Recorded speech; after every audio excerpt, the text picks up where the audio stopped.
Agnes shook her head as she helped the janitor fold up the ladder. How crazy it sounds, when expressed like that, she thought. Refused to allow. As if we humans could turn the Earth's temperature up or down like a thermostat. She thanked the janitor and looked up at the shelf near the ceiling.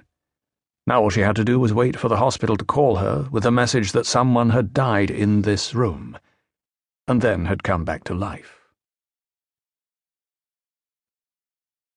Chapter 1. Yonggegong Temple, Beijing, China. It was not the shaking of the earth that woke him. He was used to that. The subway ran right under the Yonggegong Temple, constantly threatening to topple the 350-year-old temple complex in the center of the Chinese capital. He woke because someone or something had been leaning over him as he slept, studying him. He was sure of it. The monk named Ling sat up in bed and looked around. The sun was just setting. Pain had sent him early to bed. "Is there someone there?" The pain kept moving. He couldn't tell whether it was his back, his stomach, or his chest that hurt. He could hear the young monks talking in the temple courtyard. The last Western tourists were leaving. Ling defied the pain and stood up. He still had a sense that somebody was in the room, but there was no one in sight. He couldn't find his sandals, so he tottered barefoot across the stone floor. It was cold. Maybe I'm having a stroke, he thought. He was having trouble breathing. His tongue was swollen, and he staggered as he walked. For a moment he almost lost his footing, but he knew that he needed to stay upright. If he fell now, he would never get up again. He took a deep breath that sent a burning sensation down his windpipe and into his lungs. "Help me!" he tried to shout, but his voice was too weak and no one heard him. "Help me!" Ling stepped out into a narrow, damp corridor and went into another room. Rays of orange sun were filtered through the skylight. He looked down at his body. There was nothing to see on his arms, stomach, or chest. A powerful stab of pain made him feel faint. Briefly he closed his eyes, gave up resisting, and disappeared into a darkness that was boundlessly unpleasant. Then he had a moment of peace. The pain came in small jolts, and each time it was stronger than before. His hands were shaking as he opened the drawer and began fumbling through it. Finally, he found what he was looking for, a little scratched pocket mirror. He looked at himself in the mirror, a face filled with fear.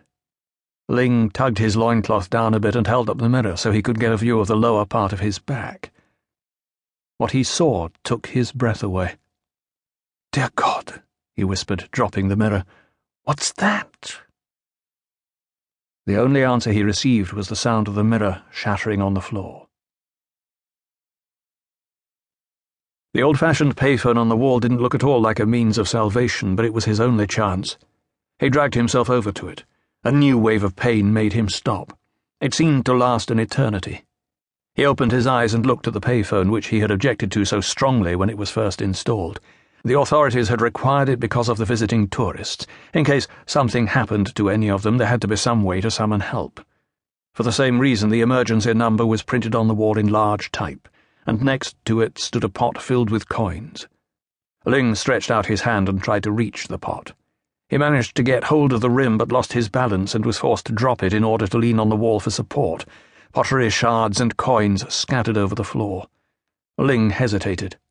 The very thought of bending down seemed inconceivable. Was one of his last deeds on earth really going to be leaning down to pick up the shiny little coins that he'd spent most of his life renouncing? But he didn't want to die yet, and with trembling fingers he picked up a coin, dropped it into the slot, and punched in the 3 numbers printed on the wall.